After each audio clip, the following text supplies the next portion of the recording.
नमस्ते स्टूडेंट, हिंदी की कक्षा में आपका स्वागत है। आज हम आपको आपकी पाठ्य पुस्तक का पाठ 10 और चांद फूट गया कहानी पढ़ाएंगे। आशीष और रोहित के घर आपस में मिले हुए थे। रविवार के दिन वे दोनों बड़े सवेरे उठते ही बगीचे में आ पहुँचे। तो आज कौन सा खेल खेलें? रोहित ने पूछा। वह 8 वर्ष का था और चौथी कक्षा में पढ़ता था।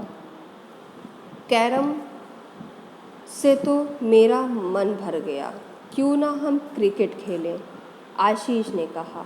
वह भी रोहित के साथ पढ़ता था, मगर उसके लिए तो ढेर सारे साथियों की ज़रूरत होगी और यहाँ तुम्हारे सिवा कोई है ही नहीं, रोहित बोला। वे कुछ देर तक सोचते रहे और फिर आशीष से कहा, चलो गप्पे खेलते हैं। गप्पे? भला यह कैसा खेल है? रोहित को कुछ भी समझ न आया। देखो मैं बताता हूँ, आशीष ने कहा। हम एक से बढ़कर एक मज़ेदार गप हाँकेंगे, ऐसी गप्पे जो कहीं से भी सच ना हो। बड़ा मज़ा आता है इस खेल में। चलो मैं ही शुरू करता हूँ। यह जो सामने अशोक का पेड़ है ना, रात में बगीचे के तालाब की मछलियाँ इस पर लटक कर झूला झूल रही थीं। रंग बिरंगी मछलियों से यह पेड़ ऐसा जगमगा रहा था मानो लाल परी का राजमहल। अच्छा, रोहित ने आश्चर्य से कहा। और मेरे बगीचे में तो यूकेलिप्टस का पेड़ है ना, इस पर चांद सो रहा था। चारों ओर ऐसी प्यारी रोशनी झड़ रही थी कि तुम्हारे अशोक के पेड़ पर झूला झूलती मछलियों ने गाना गाना शुरू कर दिया था। अच्छा, कौन सा गाना? आशीष ने पूछा। वही चंदा मामा दूर के पुए पकाए पूर के, रोहित ने जवाब दिया। अच्छा, फिर क्या हुआ? फिर क्या होता? मछलियाँ इतने ज़ोर से गा रही थी कि चांद की नींद टूट गई और वह धड़ाम से मेरी छत पर गिर गया। फिर क्या था? वह तो नीचे गिरते ही फूट गया। हाय सच, चांद फूट गया? तो फिर उसके टुकड़े कहाँ गए? आशीष ने पूछा। वे तो सब सुबह सुबह सूरज ने अपने जोड़े और उन पर काले रंग का मरहम लगा दिया था।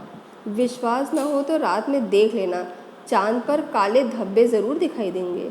अच्छा ठीक है, मैं रात में देखने की कोशिश करूँगा, आशीष ने कहा। वह एक नई गप सोच रहा था। हाँ, याद आया, आशीष बोला। पिछले साल जब तुम्हारे पापा का ट्रांसफ़र यहाँ नहीं हुआ था तो एक दिन खूब ज़ोरों की बारिश हुई। इतनी बारिश की पानी बूंदों की बजाय रस्से की तरह गिर रहा था। पहले तो मैं उसमें नहाया, फिर पानी का रस्सा पकड़कर ऊपर चढ़ गया। पता है वहाँ क्या था? क्या था? रोहित ने आश्चर्य से पूछा। वहाँ धूप खिली हुई थी। धूप में नन्हे नन्हे घर थे, इंद्रधनुष के बने हुए। एक घर के बगीचे में सूरज आराम से हरी हरी घास पर लेटा आराम कर रहा था और नन्हे नन्हे सितारे धमा चौकड़ी मचा रहे थे। सितारे भी कभी धमा चौकड़ी मचा सकते हैं?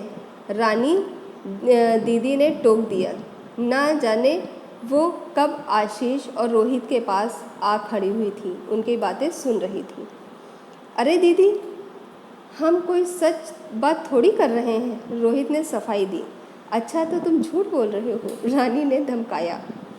नहीं दीदी, हम तो गप्पे खेल रहे हैं और हम खुशी के लिए खेल रहे हैं, किसी का नुकसान नहीं कर रहे हैं, आशीष ने कहा। भला ऐसी गप्पे हाँकने से क्या फ़ायदा जिससे किसी का उपकार न हो?